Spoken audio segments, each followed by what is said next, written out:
YouTube, welcome back to my channel. Today we're here to continue with a read aloud, read along of Maya Angelou's second memoir, Gathered Together in My Name. We've been reading together Maya Angelou's memoir series. We started with the first memoir, we're up to the second. We've been reading this book for a long time. We really need to get it finished. So today we're up to chapter 23, which in this edition of the book begins on page 130. I'm going to be reading aloud. If you have a copy, you can read along with me. Otherwise, you can just listen to me read. And of course, if you want to start with the previous memoir or earlier chapters of this book, I'll link the playlist in the description box down below so you can get started wherever you need to. But here's chapter 23. As I scrambled around the foot of the success ladder, Mother's life flowed radiant. Fluorescent tipped waves on incoming tides. Men with exotic names, slick hair, and attitudes of bored wisdom came into Vivian Baxter's large, dark house, stayed a while, and went, making room for their successors. Good-doing David, with his silky black skin, Mother always preferred very black men, saying they were the cleanest folks in the world, and Silk Foulard Tie sat around the kitchen table for a few months. His eyes monitored her movements carefully, and when it was nearly too late, she repaid him with a sultry look thrown over her shoulder, and a smile that promised secret delight. Good-doing forfeited his tenancy because of a misjudgment in logic. He thought, since he was her man, it followed that she was his woman. He shouldn't have been so wrong. One afternoon, a seaman friend called her from the dock, and she invited him over. They maintained a brother-sister relationship. "John Thomas is coming," she said to me. "Please go get a couple of chickens from the kosher poultry store. Tell them to cut them up." She had pulled out the wooden bowl and laid her diamond rings in an ashtray. "I'll whip up a few biscuits and give him some fried chicken." I knew that although the store was only 2 blocks away, she would have the bread in the oven and the oil heating for the chicken before I returned. When they said cooking, they called Vivian Baxter's middle name. When I rushed back into the house, the smell of hot grease met me, and the mixing bowl was washed and draining on the sink. Mother was setting the table for 2. "You have to pick up the baby. Make me a little drink, honey, and see if there's bourbon. John Thomas drinks bourbon. I'll put your chicken on the back of the stove." Her smile was partly for me, partly for the coming visitor, and partly for the chicken seasoned, floured, and dropping into the boiling skillet. "You know, there's always some in the kitchen for Grandma and the children." Her favorite old folks line slid into white folks' vulgarity of the black accent. I answered the door for Mr. Thomas and took his herringbone raglan coat and hat. "Hey, baby, still growing, huh? Where your old ugly mama?" He walked down the hall, laughing. "Let him in. He may be a gambler."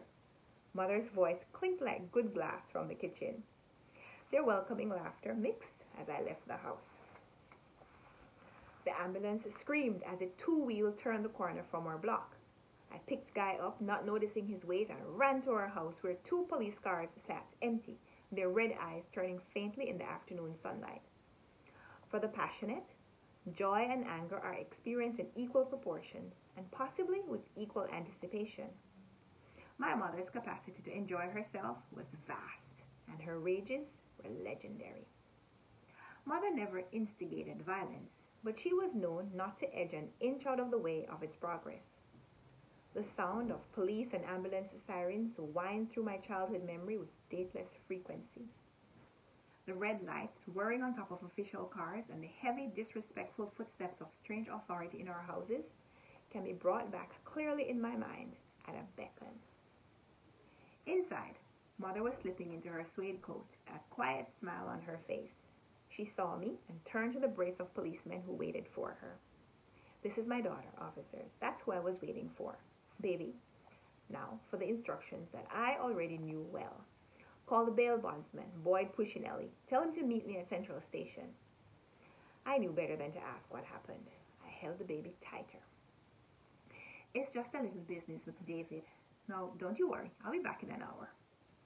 She checked her makeup in the compact mirror, gave me and the baby a peck on our lips, and walked down the steps to the police, separate and dignified. Then, from the bottom, "Your dinner's in the oven, on low. Oh, and baby, clean up in the bedroom before that stuff dries, please."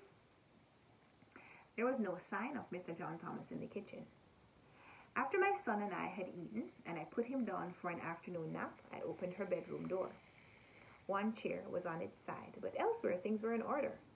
As I walked in, the weak winter sunshine paled over dark rust blotches on the rug and showed the lighter red splashes down the sides of the mantel. Lukewarm soap suds are best to remove bloodstains from furniture. I had nearly finished cleaning up when Mother returned. Hi, baby. Any phone calls?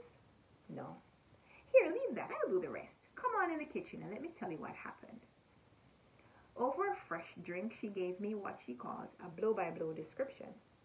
John Thomas and I were up to our elbows in fried chicken. I made a gravy longer than I'd been away from St. Louis for the biscuits. When good doing rang the bell. I let him in and brought him back to the kitchen. He saw John Thomas and stopped shorter than a show horse. Said no, he didn't want to eat.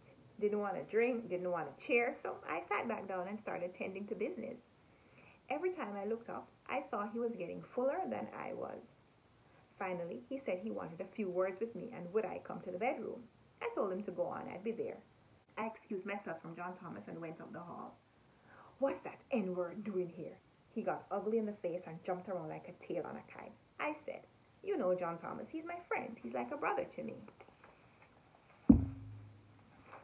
Well, I don't like him eating here. Get him out of the house.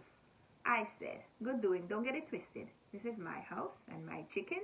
He's my friend. He said, B-word, you supposed to be so bad, you need a good ass kicking. She looked at me, puzzlement wrinkling her pretty face.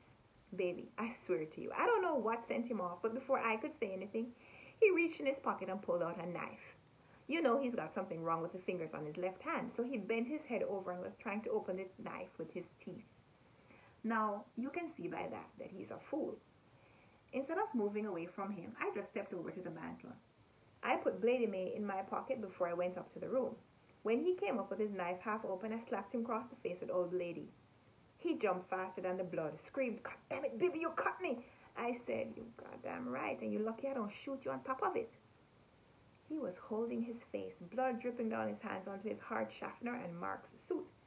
I gave him a pillow off my bed and told him to sit down. I told him moving around makes the blood pump faster. I came back to the kitchen and told John Thomas to make himself scarce. No point in him being involved. Then I called the police and the ambulance.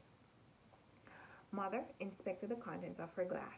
Then she shook my large hand in her smaller, plump one and ordered my close attention. Baby, Mother dear is going to tell you something about life. Her face was beautifully calm, all traces of violence lost. People will take advantage of you if you let them, especially Negro women. Everybody, his brother and his dog, thinks he can walk a road in a colored woman's behind. But you remember this now. Your mother raised you. You're full grown. Let them catch it like they find it. If you haven't been trained at home to their liking, tell them to get to stepping. Here, a whisper of delight crawled over her face. Stepping, but not on you. You hear me? Yes, Mother, I hear you. There had been some changes at home. Bailey had found his first great love.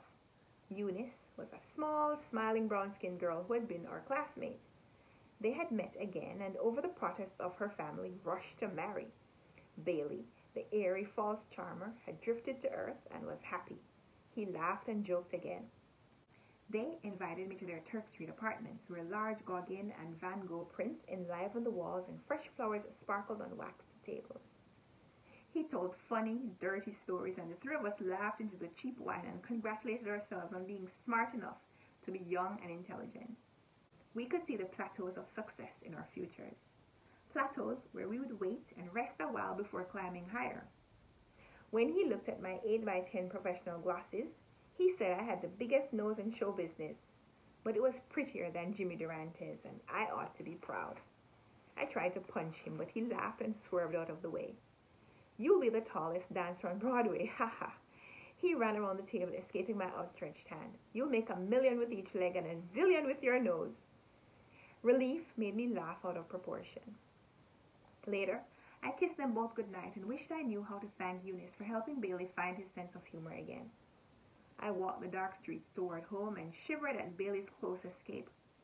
Most of his friends, funny and bright during our school days, now leaned in nighttime doorways, nodding as their latest shot of heroin raced in their veins. Sparkling young men who were hopes of the community had thrown themselves against the sealed doors set up by a larger community, and not only hadn't opened them, but hadn't even shaken the bolts. The potential sharp-tongued lawyer, keen-eyed scientist, and cool-handed surgeon changed his mind about jimmying the locks and took to narcotics so that he could float through the keyhole. Eunice's happy love and soft laughter had come just in time. My brother was saved. That was chapter 23. We'll be back next time with chapter 24. I hope you join me then. For now, we'd love to hear in the comments if you've been enjoying this series and what you think is going to happen next. We have a few chapters left. I'd love to hear how you think this memoir is going to wrap up. So thanks for watching this video. Give me a thumbs up if you liked it. Subscribe if you want to see more. And let's chat in the comments. And until next time, happy reading. Bye.